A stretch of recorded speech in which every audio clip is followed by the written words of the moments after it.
As one person requested this after I offered to do it, if anyone wanted to hear it via Twitter, link in the description, here's the video of me describing my first love.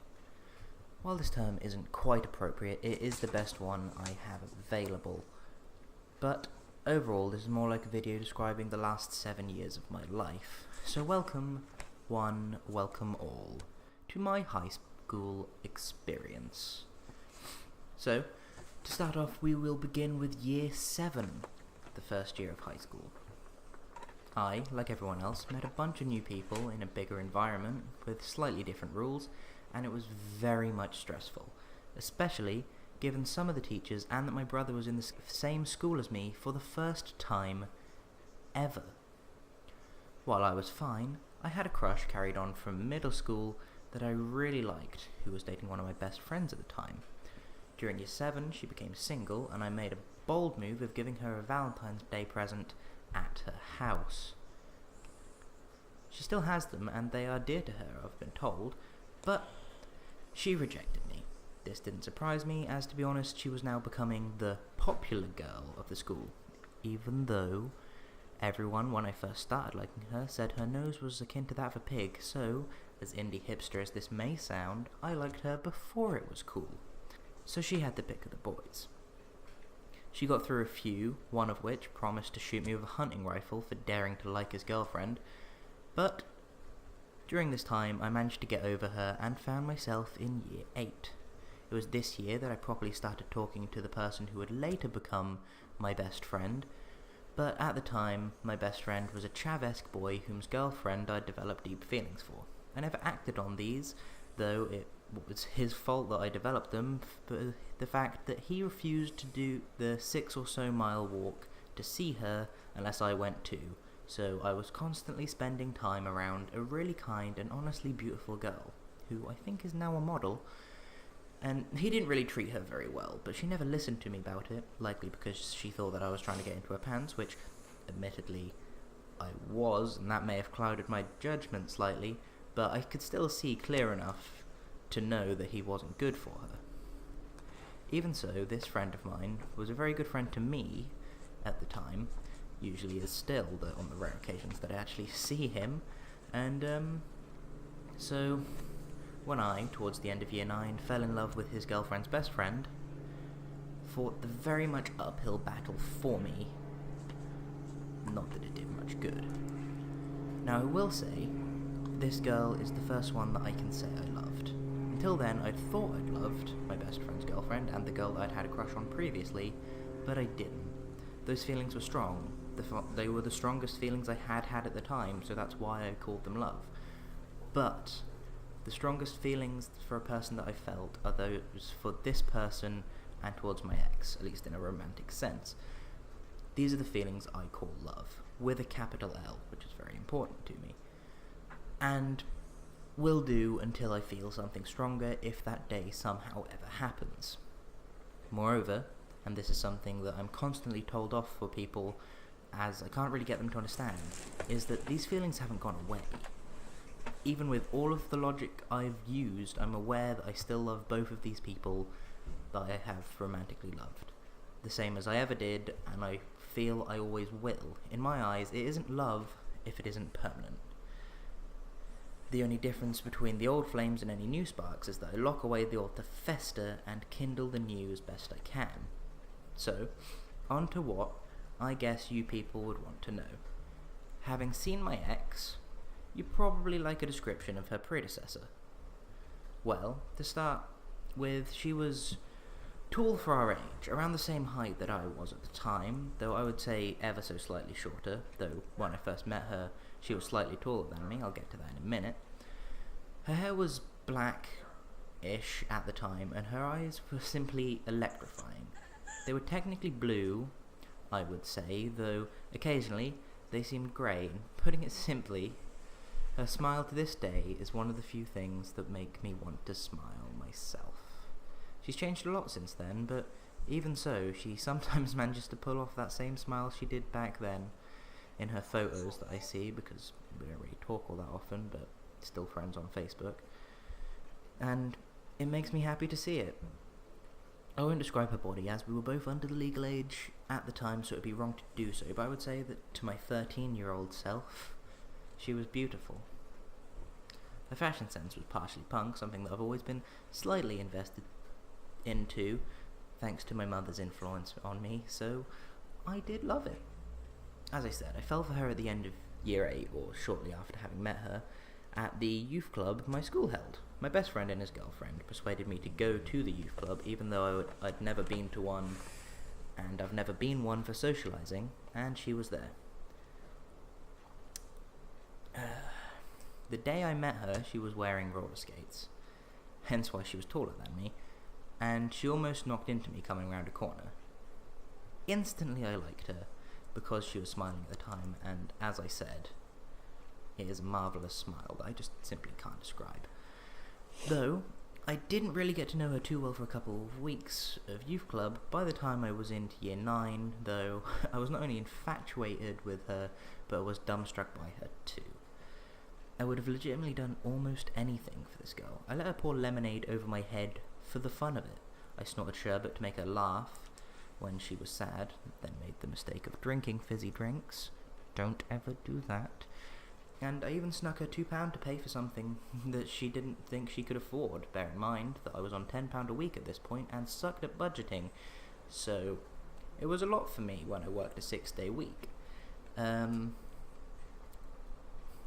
Yeah, and there were a couple of issues. I confessed my feelings towards her, and she confessed to me she felt the same, and that she would be happy to be my girlfriend, etc. But she had a boyfriend for 5 years or so, and she didn't want to hurt him. So, if I remember correctly, I said that I would wait for her to peacefully end things with him, and so, having already waited near enough a year at this point to make her happy, I thought I may as well wait a bit longer. It was shortly after that heartwarming moment when I decided that I'd just wait a bit longer for her, after she told me that she'd liked me too, that she broke up with her boyfriend that month. And things went downhill, because she got with someone else and became friends with a guy I hated. Both of these people were, in my opinion, negative influence on her, and they started her down a path I simply couldn't follow. And while I tried to bring her back from this, doing so emotionally tearing me apart as I watched her go and gave everything I had to try and stop her from doing so while trying to still keep her happy, she then dumped this arsehole of a boyfriend to get back with her ex. At this point, I'll admit I did ask whether she ever cared about me, to which she said she did, and broke up with her ex again shortly after. But one of the times she had been with someone in between when she told me she'd liked me, and when she became single, she had asked me to never ask her out again. So I respected her wishes, and while she was single, I never asked her out. Months went by as she and I grew further apart because of her walking down the path I couldn't follow, and my mental state had dropped to an all-time low. I'd hit rock bottom and started digging, and I'd made the hole deep enough to come out the other side, leaving scraps of my sanity and joy behind to rot as I went. To put it simply, this girl had torn who I was asunder and thrown the remains to the wind like ashes to blow apart across the world. She had changed to the point where I barely recognized her, but she was still undeniably the same person at any rate. So I got mad and I had to go at her via Facebook messaging after some stuff she said and how she had started acting. She didn't understand me properly, and I'll admit that depression got the better of me by this point, and I was an emotional wreck. So what I was saying was mostly me being a whiny little shit, and I need to apologise to her properly, as we don't speak anymore. I will one day, but I did promise a friend that I wouldn't reopen that wound this year. So perhaps on New Year's Day. Roll on 2017, eh? So after I had to go at her, she and I slowly stopped talking, and yes, I miss her. Not so much who she is now, I don't think, but who she used to be. She was literally the only reason, aside from food and sleep, I was happy back then, other than the occasional times that my friends managed it. During this time of having my heart crushed like a peanut under an infinitely dense anvil, I also formed some new friendships. One of my current friends, known for the size of his skull, and I became friends during some project in drama where we did something to do with an elevator and desert.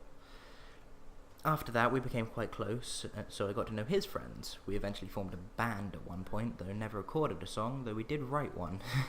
Sadly, I don't think there's a copy of it left in the world. But enough about Purple Flame, though. Great band name. I was now quite good friends with the person who would later become my best friend as well. It was these people and my oldest friend that saved me from finding a way to dig deeper into the dark tunnel of depression I was going down. I will openly admit that during this time I had self-harmed and attempted suicide multiple times, but it was about 2 years ago this autumn, so about autumn 2014, that I went on the National Citizenship Service, where I met another girl. This one also liked me back. But due to a series of events, I ended up with my ex, who I grew to love after my first properly drunk experience at her birthday party. Yeah, I know. Romantic. Yep.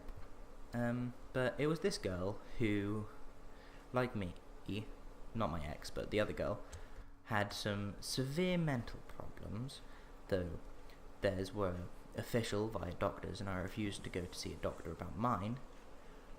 The girl who I was in the time in love with, my ex, and my best friend, these three people started to slowly let me climb up through the darkness. The first two of them being like strings from the sky to try and pull myself up on. The third, my best friend, they were like a freaking rock wall lowered into the depths of my insanity that I could slowly climb up using their friendship. After I began the ascent, the small contributions from my other friends began to fill the pit. Not with anything as solid as concrete, but with water, so if I fall in for too long, I will surely drown. But still, I can probably swim up now rather than have to climb all the way. And the ascent's been slow. GCSEs were before the climb, and that stress didn't help, as pathetic as GCSEs are. Sick form and work have also not helped my mental and emotional recovery. So I'm still an insomniac and have moments of crippling despair and whatnot. Not to mention I worry way too much to be healthy, and some of these traits I do think were inherited from my mum having skipped my brother, so I'm not entirely sure of whether I can complain about them when talking about my first love. But yes, other than that, my high school story is rather lacking. I found a truly tragic first love. I also found the best friend I could ever ask for, and would say that that's probably a worthwhile trade-off. I'd like to thank my best friend for once again allowing me to be happy, more or less similarly to how I was before my soul got annihilated by the person from my past who I said I would talk about, my first love. I would also like to say that should you be watching this person from my past, I'm sorry for judging you and the path you chose. I'm sorry for not being able to follow you down it, and I'm sorry for not trusting my instincts and kissing you that night, because if I did, who knows how different things would have been. Yes, you are responsible for me crying myself to sleep for months, for a lot of my social anxiety, for my fear of rejection, for why I tend to distance myself, for my insomnia, for the fact that I can't cry anymore without an anxiety attack or another person directly caused me to, or onions. And yes, you may have been rather unreasonable towards me, but I blame myself, and I always will, because I let my emotions overtake me and said things to you and about you that I never should have said and are simply not true. Whether those things hurt you or not, I can't say, but either way, I am sorry.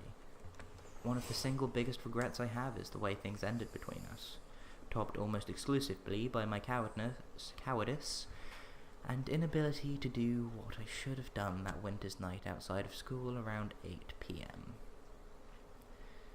If they aren't watching, then I'm sorry for everyone having to hear that. And I rarely mention my emotions on this channel because they're only really noteworthy when they're negative, and I'm not very good at explaining them, so I don't want to put a downer on everyone. One of the reasons that I'm not doing this like a vlog is just in case. Like, my facial expressions have been negative during this, so instead I'm trying a new format because I don't want to upset anyone by seeing me upset. I'm not sure if they will be, But yeah, the story between me and this person from my past requires that level of talk about it, and I went for the full high school career thing, as I didn't want anyone to think that I'm still a suicidal wreck, especially as the first draft of this video being the only draft after I let someone read it and they sent it back, especially since it was written on the National Suicide Prevention Day.